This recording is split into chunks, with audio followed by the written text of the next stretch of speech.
laba bersih perusahaan ini malah meroket.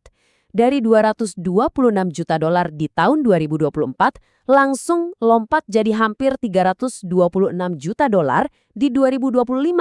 Wow, ini lonjakan yang signifikan banget kan?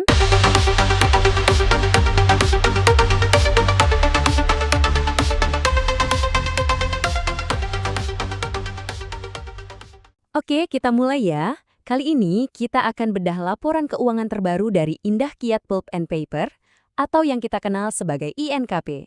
Nah, di balik deretan angka kuartal ketiga 2025 ini, ada sebuah cerita yang super menarik tentang strategi dan visi masa depan mereka.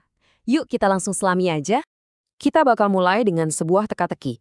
Soalnya, pas pertama kali saya lihat laporan keuangan INKP ini, ada sesuatu yang rasanya agak aneh, sedikit kontradiktif. Sebuah misteri yang perlu kita pecahkan bareng-bareng. Coba lihat ini. Kalau kita lihat dari permukaan, penjualan INKP ini ternyata turun sedikit loh kalau kita bandingkan dengan periode yang sama tahun lalu. Angkanya turun dari sekitar 2,42 miliar dolar jadi 2,36 miliar. Nah, biasanya kalau penjualan turun, itu kan bisa jadi sinyal yang agak mengkhawatirkan ya. Tapi, disinilah kejutannya. Walaupun penjualannya turun, laba bersih perusahaan ini malah meroket.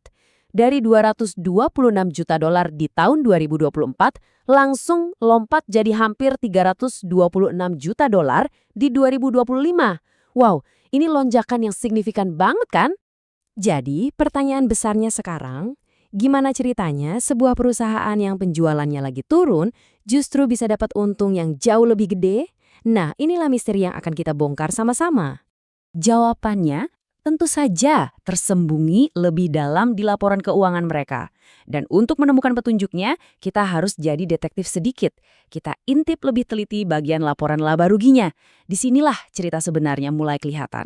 Dan petunjuk besar yang pertama adalah sesuatu yang seringkali di luar kendali langsung perusahaan. Apa itu? Keuntungan dari selisih kurs mata uang asing. Angka ini benar-benar gila. Di tahun 2025, INKP bisa catat untung dari selisih kurs lebih dari 93 juta dolar.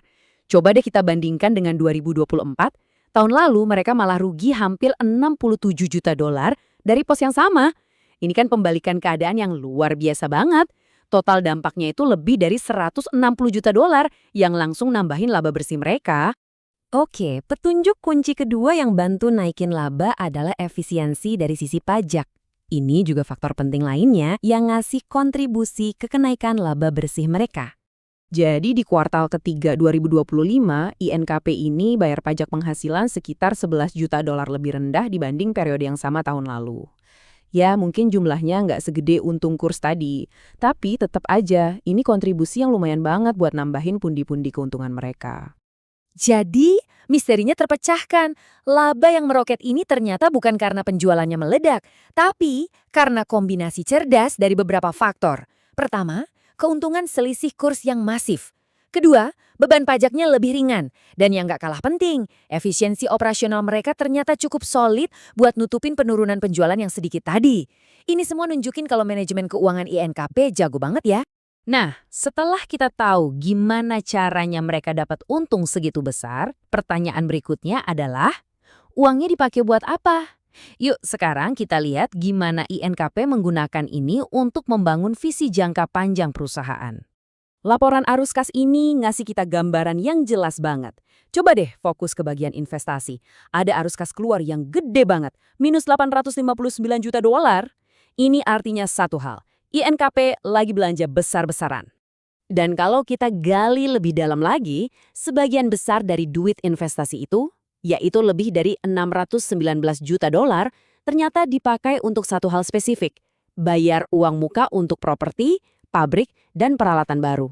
Ini bukan cuma perbaikan kecil-kecilan, ini investasi fundamental yang masif.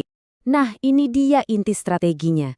INKP itu nggak cuma duduk santai nikmatin laba saat ini. Justru sebaliknya, mereka lagi all in, menggunakan posisi kas mereka yang kuat itu buat membangun fondasi masa depan. Ini adalah pertaruhan besar untuk pertumbuhan kapasitas produksi mereka di tahun-tahun mendatang. Jadi, dari sini kita bisa lihat ada dua sisi dari cerita INKP. Di satu sisi, ada performa keuangan jangka pendek yang solid banget. Tapi di sisi lain, ada visi jangka panjang yang, wah, sangat ambisius. Jadi, inilah kesimpulan utamanya.